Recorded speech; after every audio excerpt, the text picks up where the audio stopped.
This is Optimal Finance Daily, Episode 609, The Economics of Robinson Crusoe, Part 1, by Jacob Lund Fisker of earlyretirementextreme.com. And I am Dan, your host. A happy Thursday to you, and welcome back to another edition of the podcast where I read to you from some of the best personal finance blogs on the planet.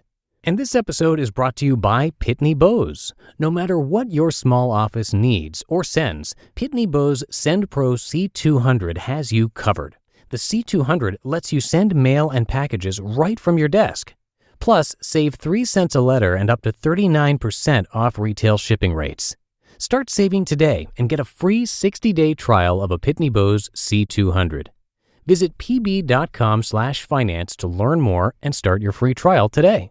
That's pb.com/finance. Terms apply. See site for details. And today's article is a bit on the longer side, so I will read the first half today and then finish it up tomorrow. So with that, let's get right to part 1 of this post as we optimize your life. The Economics of Robinson Crusoe, Part 1, by Jacob Lund Fisker of earlyretirementextreme.com. Basic economics courses often use the example of Robinson Crusoe stranded on a deserted tropical island. This is to show that even in the case of one person, economic principles still work. These principles are so fundamental that they ought to be part of everybody's basic knowledge. So here goes. Having just been stranded on the island, Robinson starts plucking berries. He can pluck 10 berries each hour, and he needs 80 berries a day to stay alive. Robinson must work at least 8 hours or he will starve. The reason is that 8 hours results in 80 berries, which he must eat. Now, having plucked berries for 8 hours in a row, Robinson can choose to take the rest of the day off, or he can choose to keep working. Suppose he works 10 hours. That way he has 100 berries. Now, he could eat them all and gain weight, or he could save 20 for tomorrow. If he saves 20 berries each day, he will save 80 berries in 4 days. Those 80 berries are his savings. If he is wise, he will keep those berries as an emergency fund. If he gets sick, he won't starve. If he did not have an emergency fund, he would be in dire straits any time something unexpected happened. There are 2 rules here. First, earn more than you spend, or put another way, pluck more berries than you eat. Second, save enough for emergencies. Now assume that Robinson thinks that he will only get sick for a maximum of 1 day. Keeping up his routine of plucking 100 berries and eating 80, he will keep saving 20%. After another 4 days, he will have A, 1 day of emergency savings, B, 1 day of extra savings. Robinson now has 2 choices. A, he can take a day off. B, he can spend a day making a berry plucking stick that can reach berries on the higher branches. Observation. If you have savings, you have choices. If he takes the day off, he can enjoy a nice day at the beach. However, he can also fashion a stick that allows him to pluck 15 berries an hour. If he chooses B, we would say that he invests his 80 berries to get a berry plucking stick. Now he can choose to work 10 hours a day and pluck 150 berries, or he can do 8 hours and pluck 120. Let's just say he keeps working 10 hours a day. His income in berries has increased 50% due to his choice of making the stick rather than hanging out at the beach. There is one additional rule here. Third, don't spend all your money, or berries, on leisure, but invest some of it to increase income in the long run. Of course, here, Robinson invested all his savings, something which I, of course, heartily recommend. After a while, having built a few sticks, Robinson is practically drowning in berries.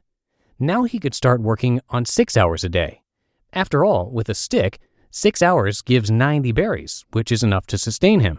He could, however, work 8 hours a day, build up a few days of savings, and spend some time inventing a fishing pole. Having a fishing pole would allow him to catch and eat fish and increase his standard of living. Let's say that Robinson keeps working hard and eventually invents fire, a little hut, and bow and arrow. He now lives nicely, but still has to work a few hours a day. The important point to note here is that Robinson spent his initial savings on investments to increase his long-term standard of living. If he had eaten all his berries in the beginning, by either working less hard or taking time off, he would still be working 8 hours a day and eating nothing but berries.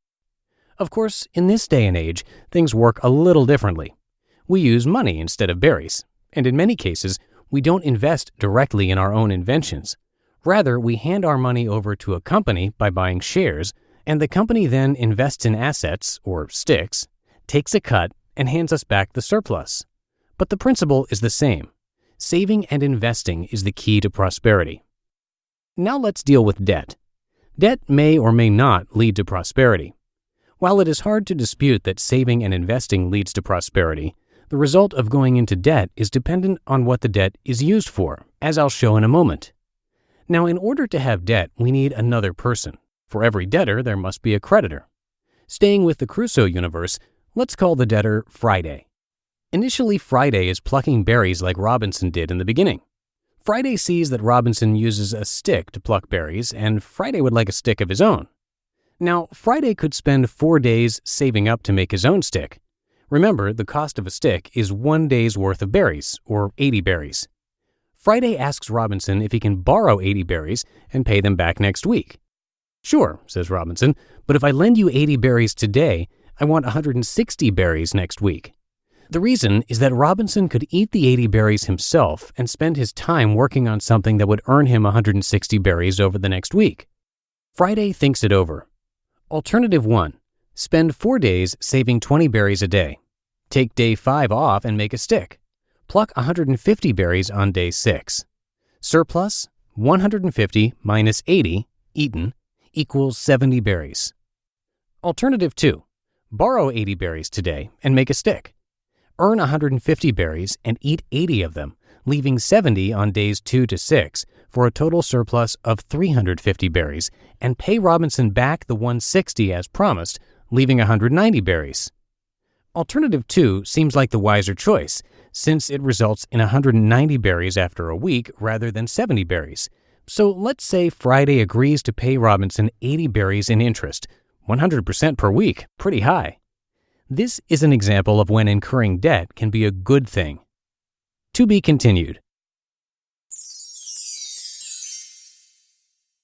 You just listened to part 1 of the post titled The Economics of Robinson Crusoe by Jacob Lund Fisker of earlyretirementextreme.com.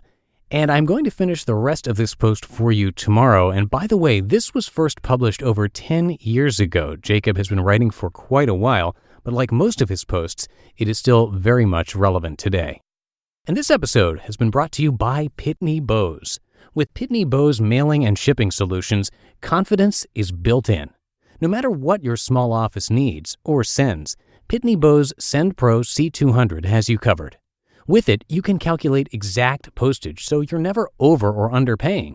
You can also compare and choose current rates from 3 major shipping carriers. And it is convenient.